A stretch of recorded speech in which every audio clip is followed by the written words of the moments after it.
Have you pre-ordered your Smuggler's Run Millennium Falcon? I'd like to welcome the Wookiee Army and everyone across the galaxy to episode 27 of the Kessel Run Review.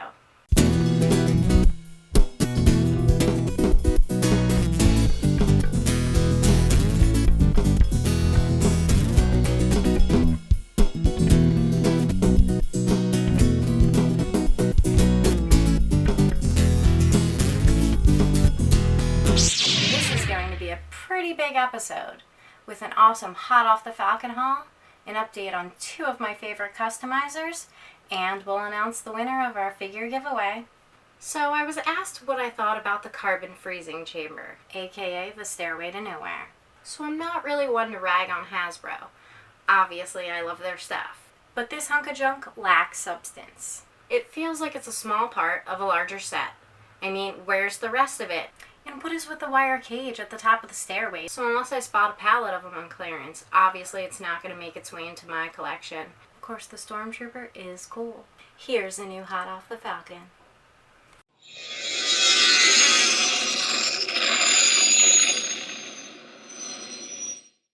To start things off, I need to make an amendment to what I said in my last episode about the re-release of the Vintage Collection C-3PO. I picked up another one to open, and found out that he does still feature the removable panels. This adds a whole new level of detail to this figure, with detachable coverings on his back, leg, chest, and face. This is a very perfected version of 3PO. I do like the dirtied up but still slightly metallic look of him, but would not mind at all having this exact sculpt, all shiny and packed as a Yavin Ceremony version. Were earlier releases of the Vintage Collection C-3PO shinier? Drop me a comment if you know. I got lucky, and while grabbing some groceries I found a power droid out in the wild. This is a really cool version of the boxy little guy, and I'm a big fan of the OT Tatooine stuff. When I found him, he was the only Vintage Collection figure left on the pegs, so someone already scooped up the Wolfs, K2SOs, and Stormtrooper Lukes. He does have a little crease in his card, so that's probably why. I have one of these on pre-order too, so once that one arrives, this one is getting opened. I can totally picture this power droid aboard a Vintage Collection sandcrawler. I picked up the first issue of the Dr. Aphra comic when it was originally released and have been a fan of the character ever since. So finally I've gotten a hold of the exclusive 2018 San Diego Comic-Con 3-pack. The only way so far to add 3 3/4 inch versions of Aphra's evil but cool droids to your collection. The pack includes Dr. Aphra, who has been released as a single carded figure, BT, her Gizmo Heavy Astromech, and 000, her Demented Protocol droid, who appears to be a straight repaint of the awesome C-3PO we were just looking at. This wasn't the cheapest 3-pack I ever picked up, so to keep it minty, I picked up this acrylic case that fits it perfectly and makes it an even nicer display piece. Another new addition to my collection is the Ubrikian Industries Bantha II Cargo Skiff. The Vintage Collection version of the Desert Skiff is a very impressive representation of what we see on screen. The box gives us that always welcome Vintage Collection style packaging with an image of the vehicle in action. On the actual skiff itself, the details are amazing from nose to tail. It has multiple panels that open up to reveal even more intricate detail, an extendable plank for easy sarlacc feedings, adjustable fins, and an alternate railing with a dangling rope. One of the really cool things about this skiff is the clear-legged stand that keeps it hovering above a sandy dune. Since there is no sail barge in my collection, maybe I should round up the figures I would need to portray the rebels as they speed away from the exploding katana. And now for the big item in this haul. An updated version of Boba Fett's modified Fire Spray 31 has been number 2 on my ships to add to the collection list for a while, and the recent release of the Vintage Collection fits the bill perfectly. This version looks exactly how I want it to, with refined details that cover every surface and precise paint apps and weathering that does a superb job of matching the on-screen spacecraft. The Vintage Collection style box has a great scene of Han getting loaded up on the East platform. Slave 1 has a lot of features including a gyroscope cockpit, rotating wings, cargo area with storage container, and a slot for stashing carbon frozen bounties, usually Han. But it is the size and accuracy of this ship that is most impressive. Here you can see how much larger it is than my old Shadows of the Empire version. And as if it weren't cool enough this time, it comes with a stand that lets you pose the ship in flight position. I am totally stoked to have added the Vintage Collection Slave one to my collection.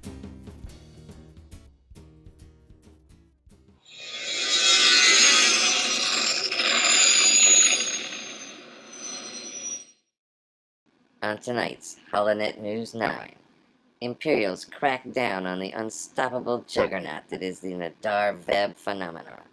As many local governors assure their people they will not enact the oppressive order, Imperials at the highest level decree that action will be taken against those who participate in any Veb-related activities, including the simple act of advertising the product. Tune in tonight for more. This program brought to you by Nadar Veb. Whatever you do, you can do it with Nadar Veb. And... What's up, Galaxy? It's your boy, Lando Calrissian. Here to talk to you about Ship Shield. Anyone who knows me knows I love my ships. And with Ship Shield, when a ship breaks down, it's no sweat. Hangar Bay told me I owed them 10 pounds of Beskar for repairs, and I was like, no, this is not the way. I have Ship Shield. They put in new repulsor lifts and a hyperdrive. Who does that? So make a deal that will keep ship repair costs out of here forever. Get Ship Shield today.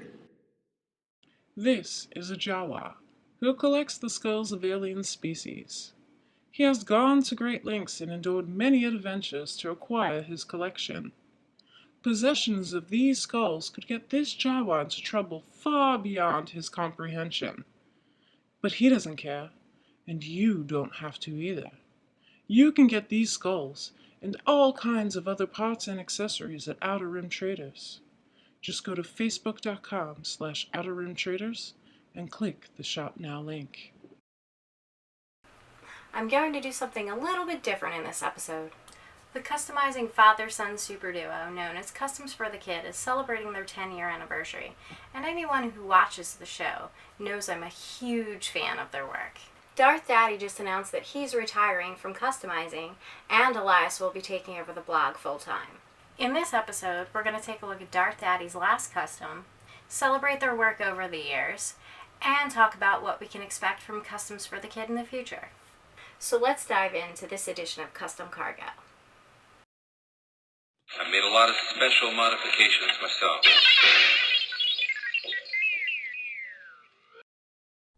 First up, we have Customs for the Kid's Loth Wolf, Darth Daddy's final custom. He was responsible for the body sculpt and most of the face sculpt. Elias added some hair to the face, just below the eyes and around the ears.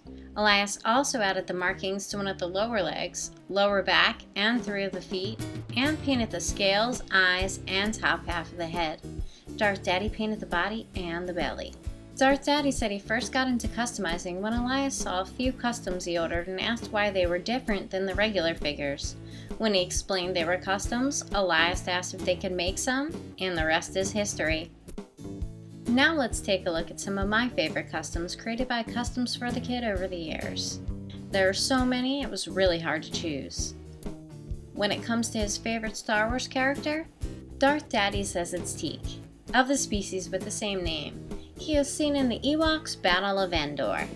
So what's in the future for Customs for the Kid now that Elias has taken over?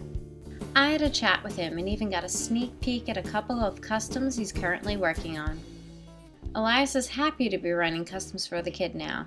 He said this adventure was always something super special that he and his dad had shared with each other and the whole world, and he wants nothing more than to continue their legacy. Elias will continue producing 3 3/4 customs to bring life to the Star Wars toy universe, and will also continue featuring other artists on the blog. Something he would like to change on the blog is that he'd like to record his artistic process and offer custom action figure tutorials to their fans and new visitors. Also be sure to look out for more video tutorial content. He would also love to take on more commissioned work so everyone can have their own special piece of Customs for the Kid on their own shelf. I was lucky enough to receive a sneak peek of 2 figures Elias is currently working on. Here we have his first 6-inch custom, and Ahsoka Tano he's making for a client. Then we dive into the EU, which is something Elias rarely plans to do with Nutuna. Both figures are already stunning, and I can't wait to see them when they are finished. Customs for the Kid has created so many fantastic customs over the past 10 years. You can check out more of their work at customsforthekid.blogspot.com. I made a lot of special modifications myself. And now I have the pleasure of announcing the winner of our figure giveaway. And the winner is Space Ape 91, who chose this Black Series First Order Snowtrooper. Just let me get them all packed up, and soon you'll have a new Snowtrooper in your collection. A big thanks to Space Ape 91 and to everyone who entered. Well, that's it for this episode. If you have any questions or comments, please leave them in the comment section below, and make sure to hit like and subscribe. And for a chance to have your finished customs or dioramas featured on the show, use hashtag KesselRunReview on Instagram, or shoot me an email at kesselrunreview@gmail.com. Congrats again to Customs for the Kid on 10 years, and I'm excited to see what the next 10 have to bring. Thanks again for letting me show your work, and thanks to you for watching. I'll be back with the latest additions to my collection and more awesome customs. But until then, my friends, may the Force be with you. He can go about his business. Move along.